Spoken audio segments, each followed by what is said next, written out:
A cross came in from the right. A good one. The kind of ball Cristiano Ronaldo built an entire mythology on. The leap, the hang time, the header buried before the goalkeeper could blink.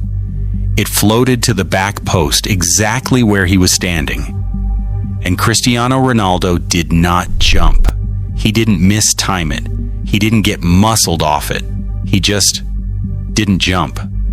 A Congo defender headed it away like it was nothing because to him, it was nothing. A routine clearance off a man who used to be Cristiano Ronaldo. That one moment, the leap that never came, is the whole story of Portugal's World Cup opener. Because while the rest of football's legends spent this week writing history, Portugal walked out against the Democratic Republic of Congo and tried to win a World Cup match with 10 men and a statue.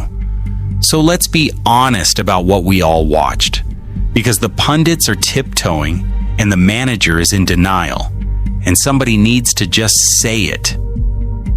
The day before Ronaldo played, his great rival reminded the planet what an aging legend is supposed to look like.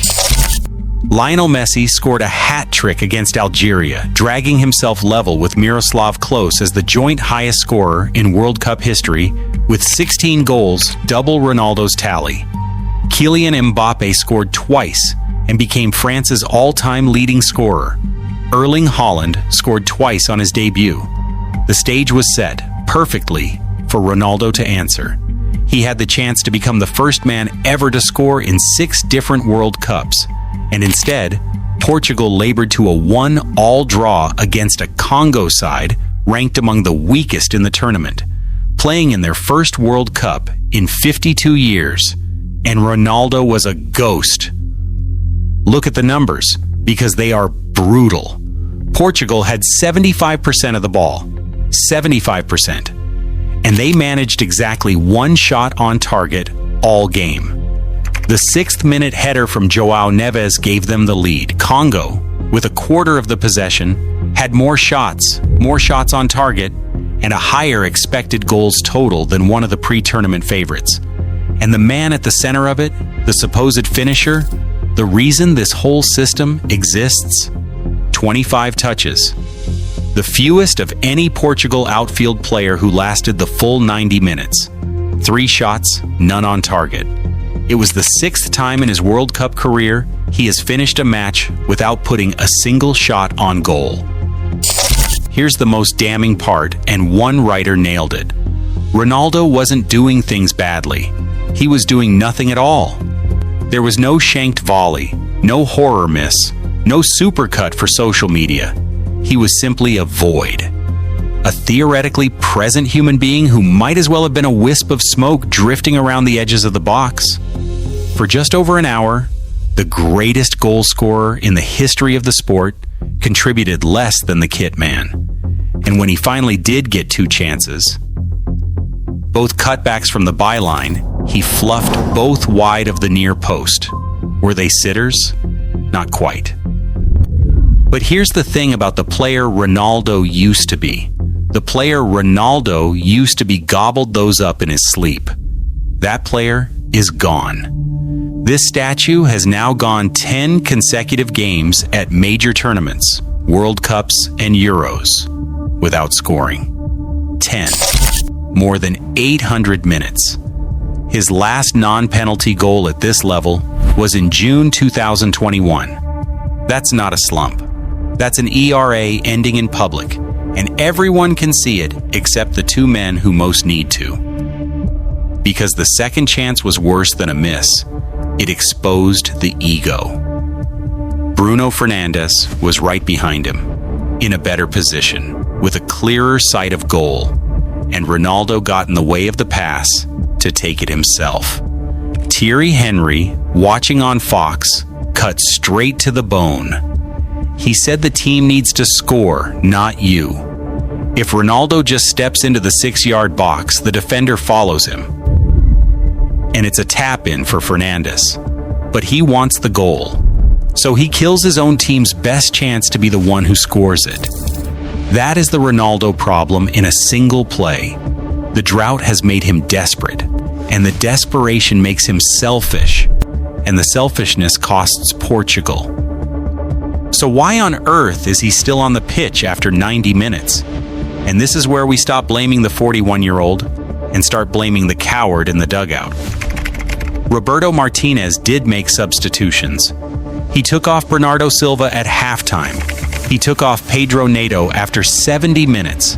And when he finally brought on a striker, Goncalo Ramos, the man who made way was not Ronaldo. It was midfielder Vitinha. Read that again. Portugal needed a goal, brought on a center forward, and removed a midfielder to keep the center forward who had not had a shot on target. At Euro 2024, Martinez substituted Ronaldo in exactly one of his 5 games. The pattern is undeniable. Every player on that team can be held accountable, except the one who needs it most. Chris Sutton said it live on the BBC. He was right. It is embarrassing. Martinez is scared to take him off. He is not the manager. Ronaldo is. They have even started calling him the manager of Portugal, and it is not really a joke. Martinez's defense after the game gave the whole game away. It makes no sense, he said, to take off the best goal scorer in the history of football in a match where you need goals. And buried in there is the magic word, the one that condemns the entire decision: history. Ronaldo is the best goal scorer in the history of football. History. Past tense.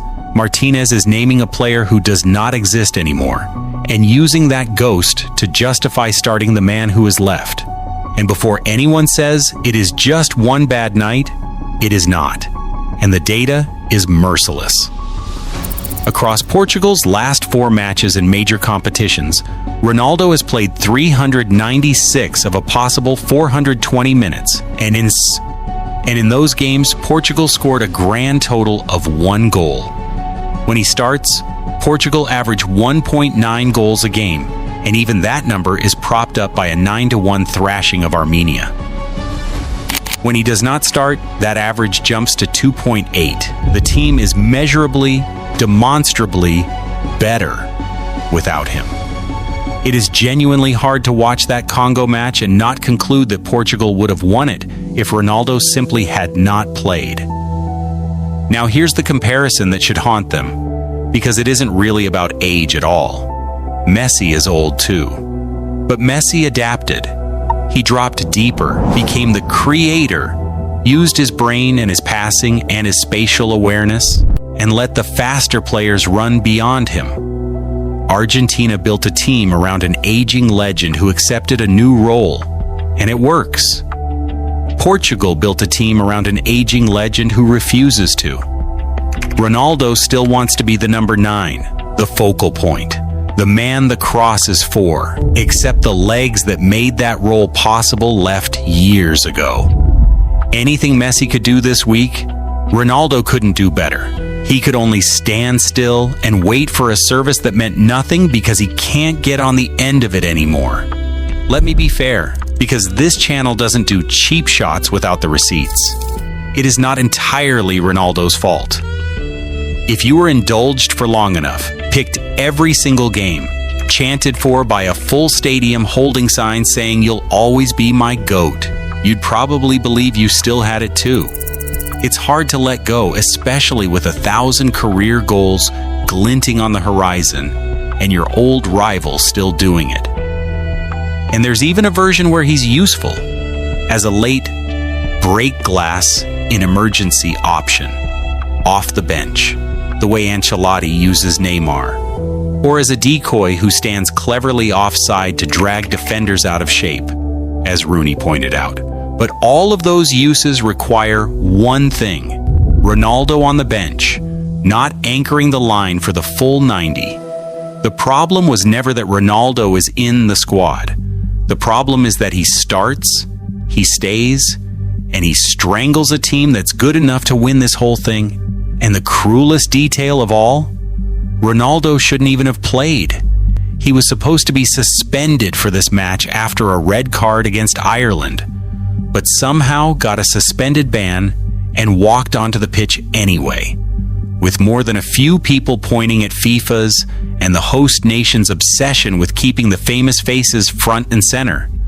One outlet's player rating read simply,